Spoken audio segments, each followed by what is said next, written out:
Welcome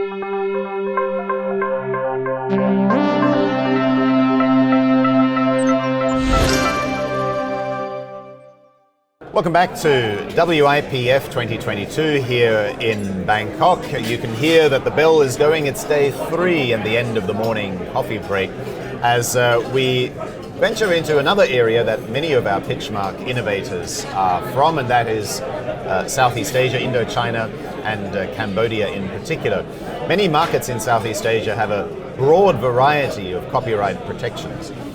It is very difficult, in fact, if you are an innovator, if you're a creative, to be able to protect your ideas, your designs, for example, across a variety of markets using the same standards. So we're going to get a take on the Cambodian situation now with Vicheka Lay, who's partner at iLaw Asia, has 4 offices in this region, Thailand, Laos, Myanmar and Cambodia. And Mr. Lay, you are in fact from Phnom Penh. What is the situation for creatives in Cambodia who want to protect their IP? I think now we are like, we can say almost startup countries. So we have a lot of young people from different sectors who set up a company, who create a new ideas. So I think, and the government also create a lot of incentive, good policy, help them with finance, with ideas, with the centers. So this is a good time, and I see there are more and more Cambodian startups who come into the markets and start up their own business in various different ways, like consulting, technology, financial technology, or fintech, something like that. Yes. And what sort of IP protections do you have in Cambodia for these innovations? Actually, Cambodia, we have a trademark law. We do have a trademark law. We do have the law on patents, utility design. We have, and we are the member of multi-protocol, PCT as well. But I think the level of people that understand the trademark, understand the IP is quite limited. You know, people just actually when they go into the market, mostly they just focus on set up a company. They don't really focus on protecting their IP yet. So I think it will take some time before they do understand how important, how significant of their IP protections. Yes. And so what sort of IP infringements do you usually come across in your work? First, mostly it's on the trademark infringement, like the same name, people register very similar logo, very similar names, and almost confusing. Secondly, it's about counterfeiting. You know, people just fake products, sell your product. When they see your product is good, famous, then they just copy and sell in the markets at a lower price, but with very low qualities. So this is the most of the common area of trademark infringement in Cambodia. Right. Yeah. And are you usually successful in prosecuting these claims? Very difficult in prosecution because of the framework, regulated framework is still very low. You know, you have to talk to so many government authority in order to implement the counterfeiting, in order to implement all this trademark infringement, and it take time and a lot of cost.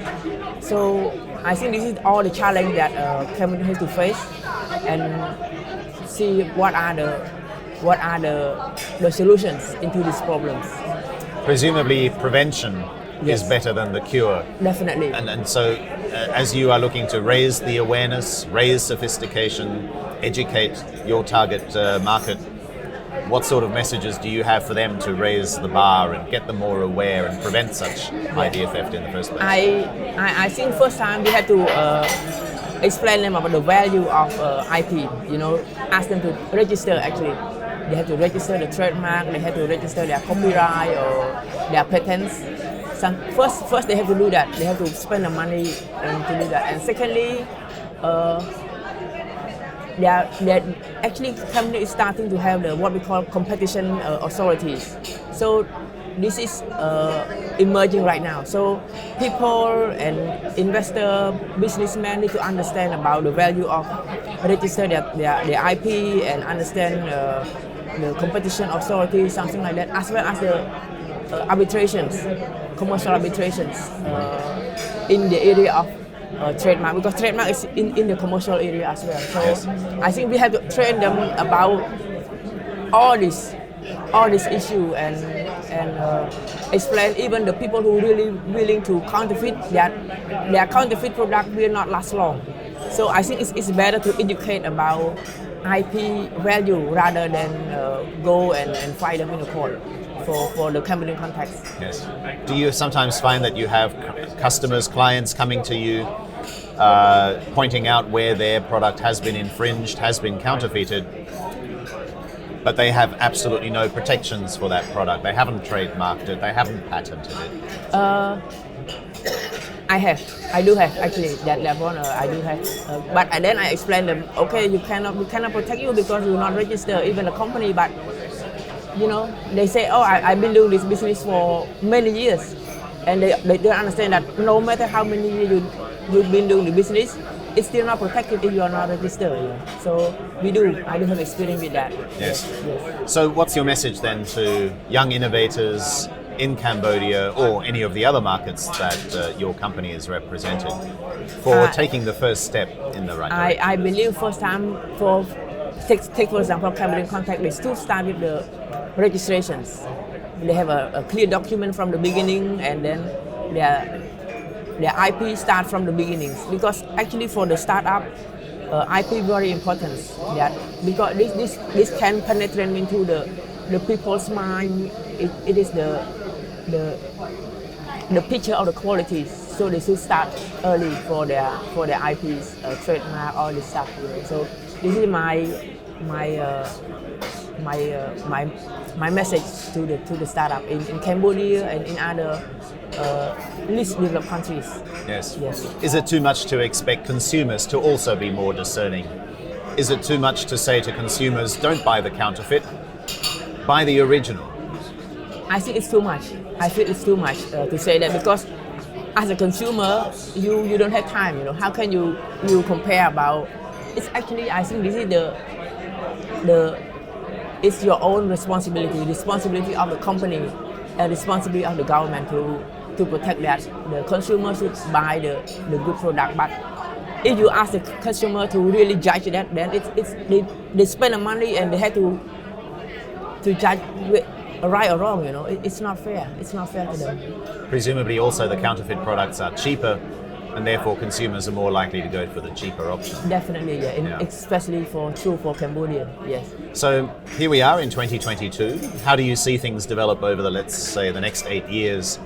Where do you see Cambodia in terms of that level of awareness and sophistication, level of patent and trademark creation, and its place in the innovation community? I think we've been growing a lot on the IP issue, because of the government are pushing very hard on the technology, on the building educations, and we set up the competition authorities, we set up the commercial arbitration authorities, and then we have intellectual property association. So all this come together. So I believe based on all this development, authority development, and more education, and also the government endeavor in creating more value in IP. So we are growing. I think we are growing quite significantly on understanding the trademark in Cambodian markets. Well, we wish you the best of luck, and thank you for talking to us today. Thank you so much. Yes. Here at the PitchMark exhibit at the World Intellectual Property Forum 2022 in Bangkok. Stay tuned for more on our YouTube channel, Facebook page, and follow us on LinkedIn too.